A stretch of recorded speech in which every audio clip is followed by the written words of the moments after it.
Hi, everyone. This is Jim Martin. We've got a couple people coming. We're expecting a couple more, so we're going to give it a couple more minutes. So just hang tight, please.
So this is Jim Martin again. It looks like we've got maybe 4 or 5 people on the call already. I'd like to encourage you to introduce yourself to the group over chat.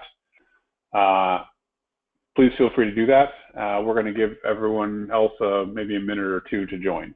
Thank you.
Hi, everyone.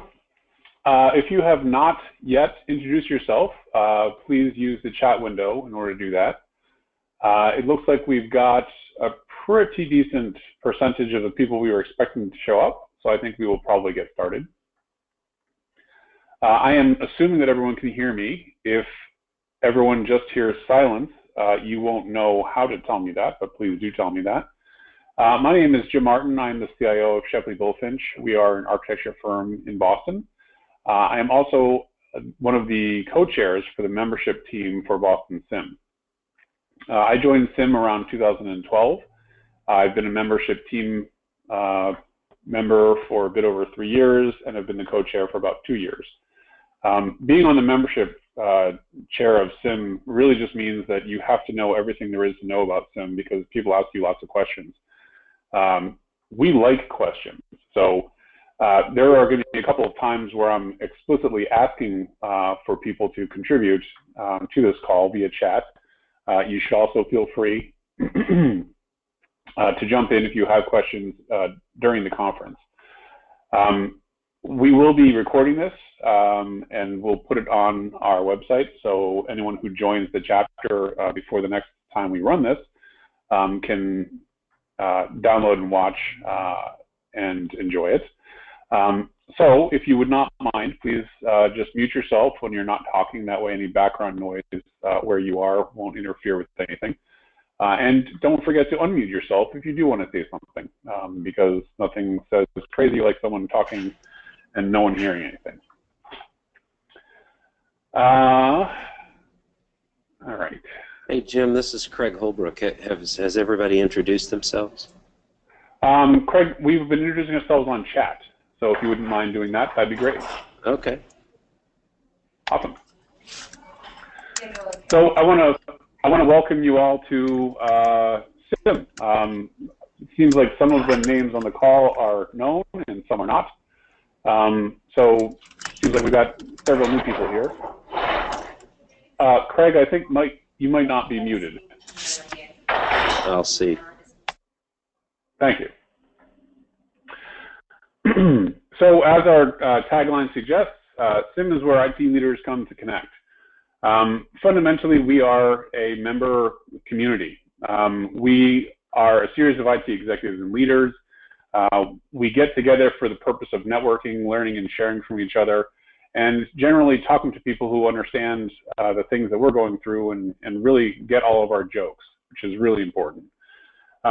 Boston SIM has over 50 events every year. We have that much variety in events because we really find that it's important. We serve a very diverse community in Boston, and a lot of different IT people want to get together and talk about things at a lot of different levels or in some very specific subject matters, and that sort of stuff. So we've kind of evolved a process of creating a lot of opportunities for people with similar interests to get together and talk about all things IT. So we are roughly 400 members. It fluctuates throughout the year as people rotate off and come back on. We happen to be the largest chapter in the nation. There are, I think, 40 individual chapters right now. Boston is one of the oldest and is currently the largest. Over 87% of our members are IT practitioners. We try very hard to keep the vendor presence to a minimum. We find that our members want to talk to other people who are doing the same things they are, and are much more focused on recruiting those folks than creating a vendor environment. About 50% of our members have joined in the last 3 years, and that seems to be, pretty consistent. So it may feel like you're jumping into the deep end of the pool, and no one, everybody knows each other, and you don't know anyone. But the reality is that many of our members have only been around for a couple of years. So introduce yourself. People will be very interested in talking to you. Just this year, we've gotten about 80 new members, actually. So there's a lot of new folks kicking around, as I said, who will be very interested in making your acquaintance and talking to you. Our membership is pretty diverse also. We represent about 300 different companies. So there's a lot of different things going on, which allows for a lot of different people to talk to share stories with, to gain insights from, and to learn with. One of the other things about SIM, which is great, is we actually have a pretty robust outreach program. So all of the money we get in from vendors and from chapters, memberships, that sort of thing, we pull all that, and then we actually give out grants to some of our outreach partners with the intention of filling the pipeline of future IT people. We'll go into that in a little more detail, but fundamentally, we live to serve IT, whether it's the current leaders or future leaders. We're also a nonprofit organization, and we are run by 45 volunteer board members. I am one of them. As I mentioned, I have a day job. I am the CIO of an architecture firm, and I'm also on the board for SIM. So one of the things that's really nice about that is there's not any selling in SIM. It's really a bunch of people getting together for the purposes of networking, getting to know each other, and helping each other solve all of our problems. The 45 other board members also have day jobs. We actually have one full-time and one part-time administration overhead position for SIM, who kind of help us all keep volunteers all heading in the right direction, which is pretty important. So as I mentioned, SIM's focus is on practitioners. We really want to get people who are in the trenches solving the problems of IT for our businesses. That is kind of our core group. That's who we all want to be talking to. That's who we try to recruit. Monthly meetings are kind of our flagship. Anyone can attend a monthly meeting. And in fact, anyone, even if they're not a part of SIM, can attend a monthly meeting twice a year. You're also, as a member, you're more than welcome to invite a guest to a monthly meeting if they are, in fact, a practitioner and might be interested in SIM or could find some value in SIM. And we have a members in transition policy. So if you are a current member of SIM in good standing and you go into transition, the chapter will defer your dues for up to 2 years until you find a new position somewhere else. So that's actually something we do because we want to be there for our members when they are in fact in transition and trying to find the next gig. So we have a no selling policy at SIM. You should not in any case ever be kind of approached and subjected to a hard sell. Any of our vendors or non-practitioner members who are a part of SIM should know this. And really what they do is they get involved in SIM and they contribute and try and help people. So they're building relationships, and that's really what everybody at SIM is trying to do, build relationships with other folks so we can all help each other solve all of our problems. So this is a bit of a mind map, and we'll go through this in a little more detail. This is actually something that I put together about 3 years ago and have been updating ever since. When I joined SIM, it seemed like a very amorphous, very difficult to comprehend thing. So this is a little bit of a picture of what the inside of my head looks like. A little bit scary, but we'll get you there. So we try to offer something for everything. We have signature events, we have community outreach events, we have lots of different communication channels. There's a national organization, as I mentioned. We have different committees that people could join. We have individual member programs as well. So we have a lot of different offerings on tap. So of our signature events, we have the Premier CIO Forum, which happens in the springtime, and the Technology Leadership Summit, which is in the fall. It actually happened a couple of weeks ago. It was actually a lot of fun. And we have an annual golf outing in early summer. And those are kind of the three really big things that we typically do every year. Now, in that, we have a lot of member programs as well. And these are kind of smaller or more frequent things. So we have member meetings, I think 8 or 9 months out of the year, monthly meetings rather. We have CIO roundtables for Boston and Providence that happen quarterly. We have a life sciences roundtable that happens quarterly, an education roundtable that happens quarterly, a technology leadership roundtable also happens quarterly, service desk quarterly. SIM Women meetings, I think, is biannual at this point. And SIM Silver meetings happen quarterly. There's also an RLF mentoring program, which is a program that we have just been spinning up for people who have attended the Regional Leadership Forum program. And we have career development breakfasts and virtual meetings that happen monthly for people who are interested in getting back into the job market or keep their skills up or understand how to use social media. They do a lot of really interesting programs that kind of help us all grow and keep paying attention to our career as it goes forward. So this is an audience participation section. So I'm curious, who all has been to a SIM event before and what were your impressions? So if you're interested, you can put yourself off mute and just jump in and just tell a quick story. Or if you're feeling like staying quiet because you're in a noisy place, you can feel free to use the chat window for that as well. Has anyone been to a SIM event before who's new?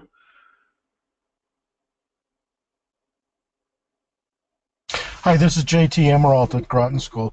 So I have been to a number of events, both the premier event and the leadership event. Certainly, I found them both very valuable, and it led to me joining at the Leadership Summit several weeks ago. Great. We've got a couple people who've opted for chat as well.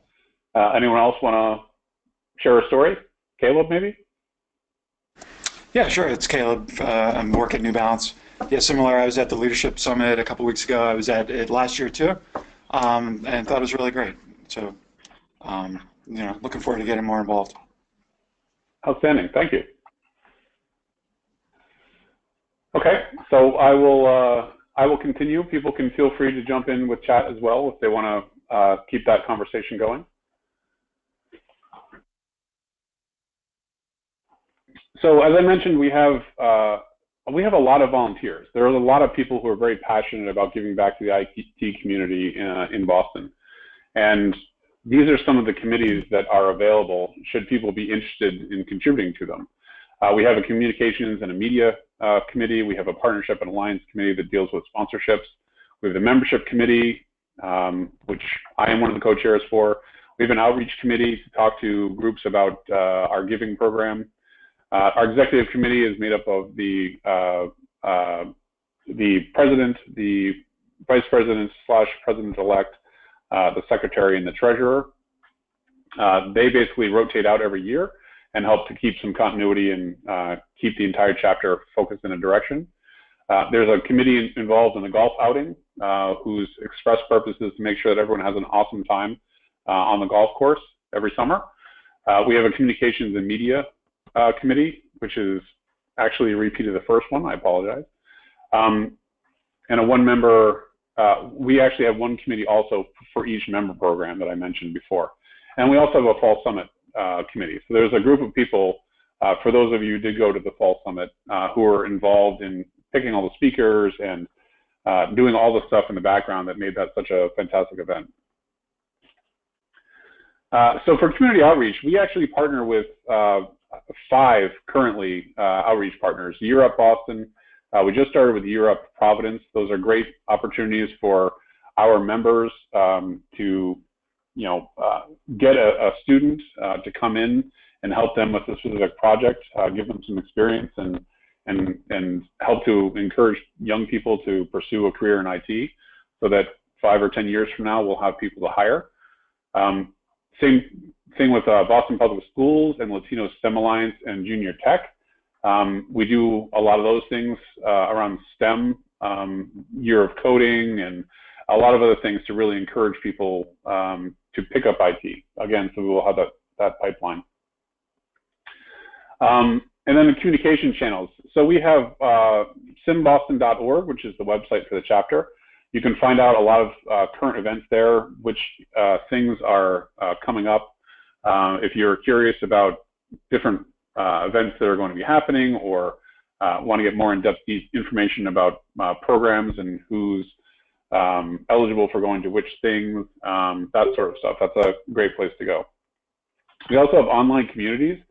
The CIO Roundtable has a Google group, which is very, very active. If you are a CIO or the most senior IT person in your organization, you're eligible to join that community. It's a place where a lot of us go and ask questions and answer questions, get feedback, and generally just share with each other and try and get context to help us do our jobs better.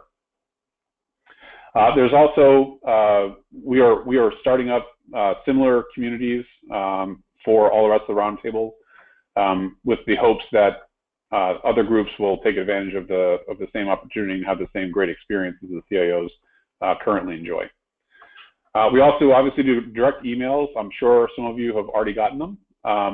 So trying to keep everyone abreast of all the different offerings that we have is a bit of a challenge. So we ask your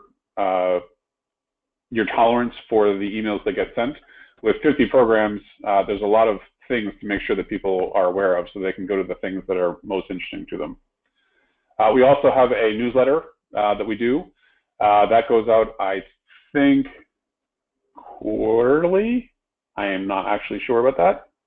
And then we also are active on social media, primarily the Boston LinkedIn group. If you are new and you are not a part of that group, you should feel free to request to join that group. It is only available to members. We are also on Twitter, and we have a YouTube channel as well. So, as I mentioned before, SIM Boston is a part of a larger national organization, and the national organization offers certain things as well. Symposium, which just ran a couple of weeks ago, is the national conference. It had about 700 or 800 people attend. It was in Mohegan Sun this year. It actually will be revamped and renamed. I think it's called SIM Connect Live, and that will be launching in 2018. So a little bit of time before that thing's going to be available again. We also have the Regional Leadership Forum, which is a place for leadership training. It is a hugely popular, and from every conversation I've ever had with someone who's graduated, a life-changing experience. People go to it of all ages and all positions, and they get together with a bunch of other people for a year-long intense leadership training experience. If you could ever find someone from RLF at one of our meetings, you should feel free to ask them about it. They will tell you they have some really interesting stories to tell about it. We also have started an executive RLF forum as well. That is for people who've graduated from the RLF and really just want to go back for more. And the RLF program really prepares people for success in IT leadership, and the executive RLF, I think, prepares people for success in senior leadership. So they do a lot of the same things, some different content and some different facilitators. We also have a national as well as a Boston-based SIM Women offering. They have a national conference every year to get together and talk about issues that affect women in IT. We have an IT procurement working group, which are a bunch of people who are responsible for procuring IT services and products, and they kind of share best practices with each other about how to go about doing that the best way possible. Similarly, we have an enterprise architecture working group, which does the same thing as the IT procurement group, only around enterprise architecture. We also have, at the national level, an advanced practice council, which you can join, and along with the other people who are in there, which has a tendency to be large cap companies, direct specific research that would help you solve problems that your company has. Get access to that research very early and be able to act upon it. They also, the APC also puts out reports several months later for other SIM members to benefit from that research as well. There's also a national members in transition program, which, if you are in transition, is a great place to build some skills. They have a lot of webinars that are run across, the entire nation. A lot of different people helping. How do you position yourself to jump back into the workplace? How do you position yourself in social media? How should you revamp your resume if you've not done that in many, many years? Some of that sort of thing. So there's a lot of really good resources up there if that's of interest to you. There's also an IT trends study, which is only of SIM chapter members. A lot of different questions, and is very, very helpful in understanding where technology is going from a year-to-year basis. That's available to members after it all gets collated and processed and analyzed. There's also a national STEM outreach program in the same way that we run a STEM outreach and outreach offerings in Boston. We are also offering them at a national level with a different set of partners, obviously, not Boston-based partners.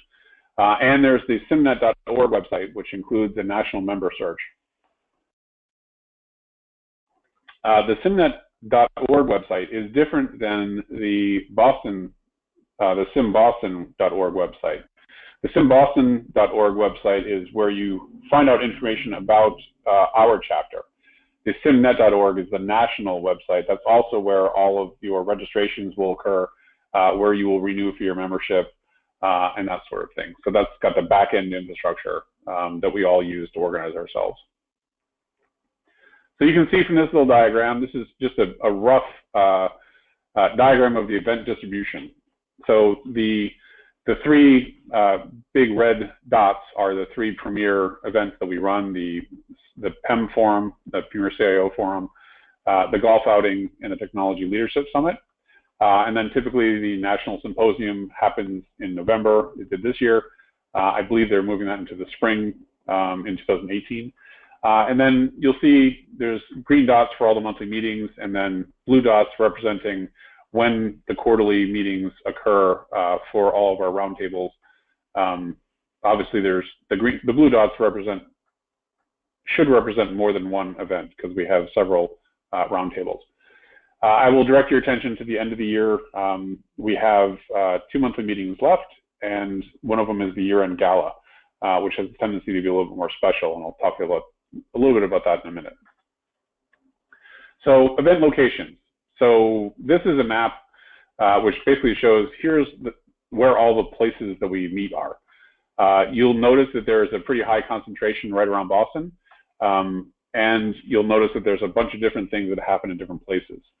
The big concentration pieces right in and around Wellesley and Newton and that sort of thing has a tendency to be our monthly meetings, which are in 2 fixed locations, either in Burlington or in Newton. All of the other circles that kind of meander around a little bit and are in a lot of different places have a tendency to be some of the roundtables, where somebody who participates in the roundtable will generally volunteer to host an event. So they go and they move from place to place quite a lot. And then you can see we have a concentration in and around Providence as well for the Providence CIO Roundtable, as well as the Providence Practitioners Roundtable, which I think they're re-kicking off. So another opportunity for audience participation. So feel free to unmute yourself. Don't forget that part, and answer for the group. Do any of those places seem convenient for you? Do you have any places that you would love to see a meeting that maybe there wasn't one on that last map?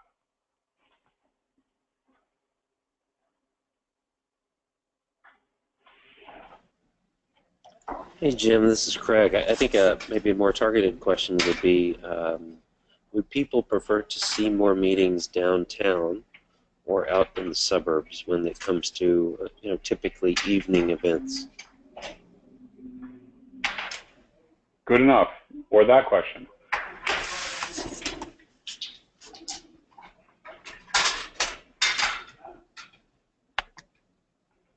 No strong preference, it sounds like. Yeah. Okay.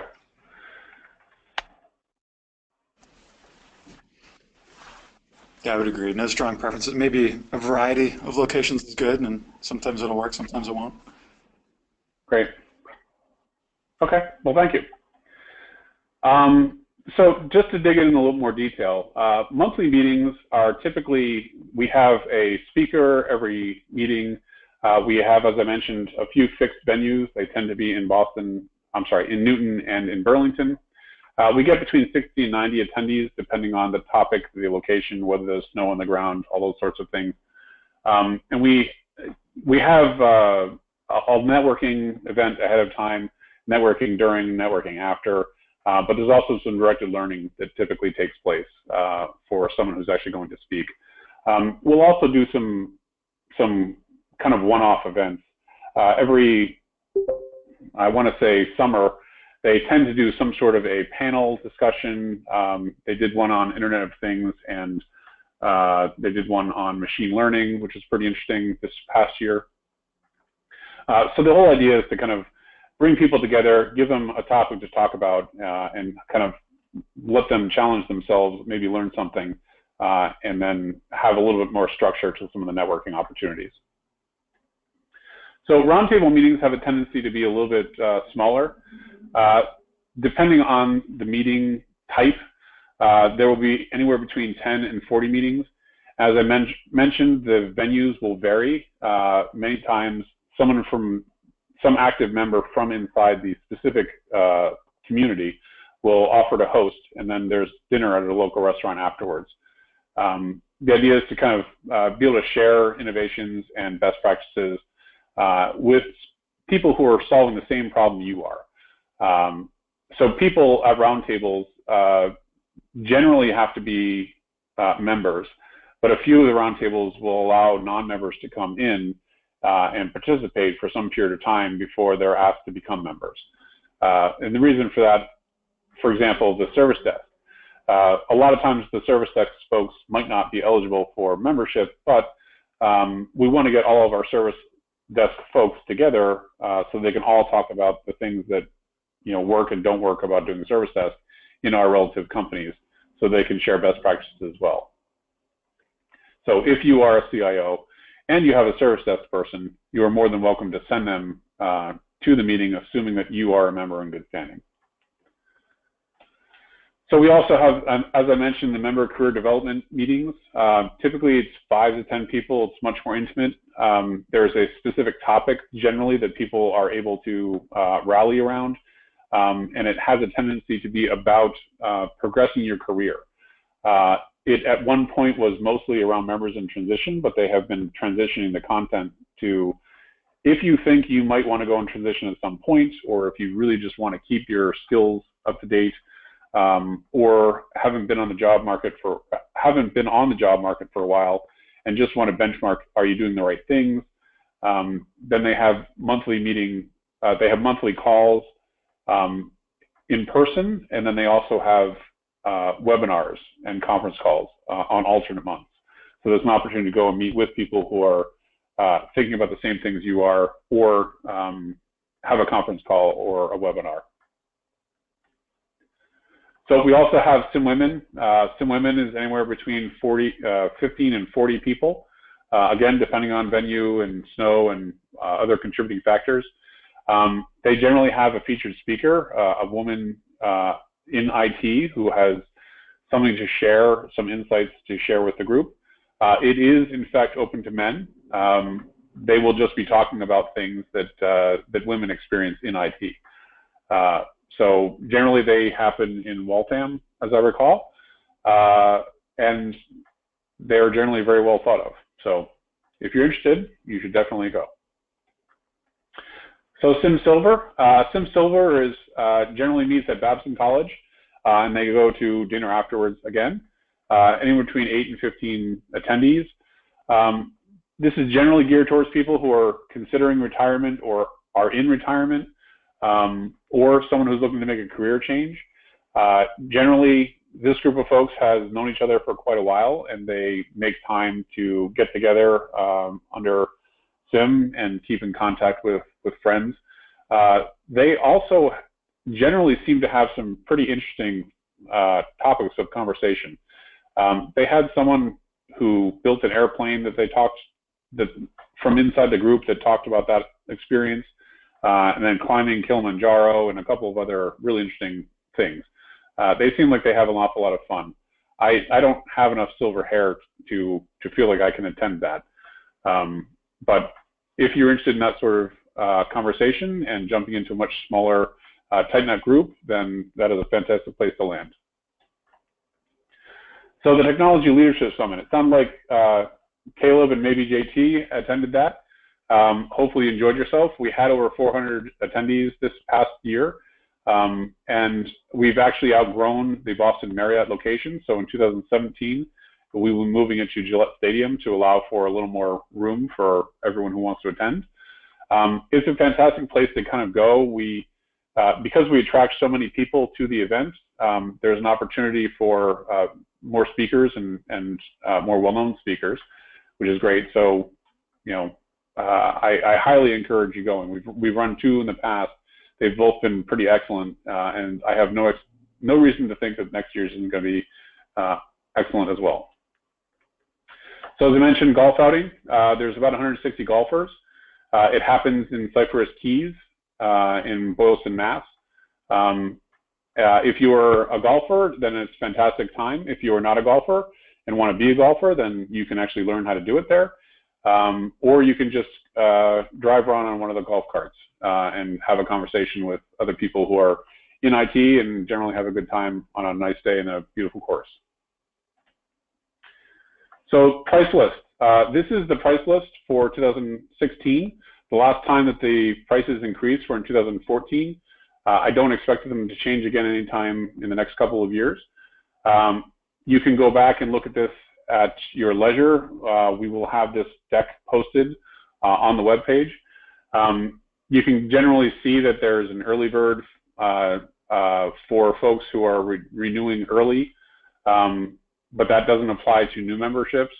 You can get a subscription to any of our monthly meetings if you want to just have one invoice and then be able to go to all the ones that actually occur.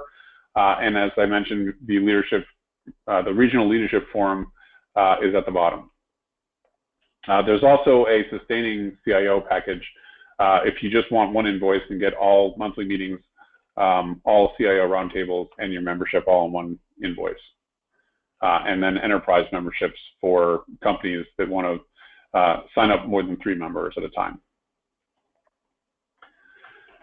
So we are running out of time, so we are going to skip our audience participation.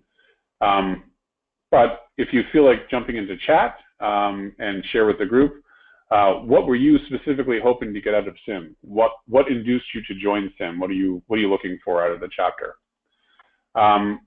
From the things that we ask folks when they join, networking tends to be number one.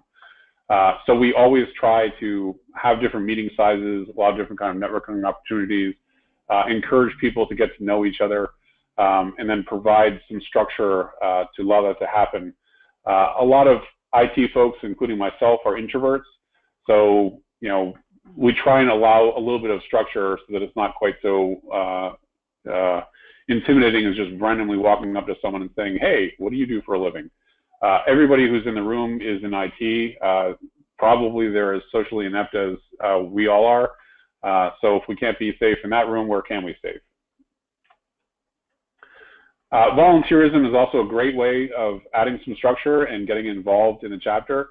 I can tell you personally that it worked very well for me. I joined the membership team shortly after I joined SIM, and it was a fantastic way to get to know more people more rapidly, doing something that I'm very comfortable doing, which is working. So that was quite nice. And if you are interested in volunteerism, I would encourage you to reach out and ask myself, one of the other membership chairs, or even any of the program committee chairs, how you might get involved in helping. As I mentioned, outreach, we give to our outreach partners in excess of $40,000 a year, really just to help encourage young people to get into IT and also to give back to the community at large. So there's a member resources page on the web, which is right here. We have some frequently asked questions, some networking tips, as well as a link to the slide deck that you're looking at right now, and a link to the member login for the national chapter. So I'm going to, again, skip the questions. I apologize. If you have questions, you can contact me. You can contact Chrissy Fernandez, who's our operations manager, and also Kate Carroll, who's our chapter administrator. Feel free to reach out to me. I'm also available. I know many things, hopefully the things that you're interested in knowing. So we have some upcoming events. We have a service desk roundtable, which is actually tonight at Schneider Electric in Foxborough. So if you're interested in sending your help desk service desk person to that event, probably contact Chrissy since it's so soon, and she might go to help grease the wheels and get that done for you. There's a membership career development meeting next Wednesday at noon. We have a monthly meeting coming on the 17th of November, Inspiring Success, and Rebels at Work. It should be very interesting. I will probably see you there if you're interested in going. There's a CIO roundtable if you are a CIO or the most senior IT person in your organization. We'll be discussing partnering with the CMO at Demandware in Burlington. And then December 8th, we have the SIM Gala, which is the last monthly meeting of the year. It will be at the Dana Estate in Chestnut Hill, and Brian Shields will be speaking. He actually has some really fascinating stories. I'm not sure which ones he's going to tell, but if you ever get him in a room, ask him about analytics and baseball. It is an absolutely fascinating topic, and he has some really interesting things that they're doing at the Boston Red Sox around that topic. So I apologize for going right over the edge. If anyone has any questions and wants to stay on the call, feel free. Otherwise, I very much hope to see you all at meetings in the future. And as I mentioned, if you have questions, don't hesitate to reach out and call. So if you do have questions, I will stay on the line for a couple minutes. Feel free to either type them in the chat or take yourself off of mute and ask. Thank you, Jim. Thank you. Thanks. Jim, thank you. This is Meenakshi. Very well, thank you.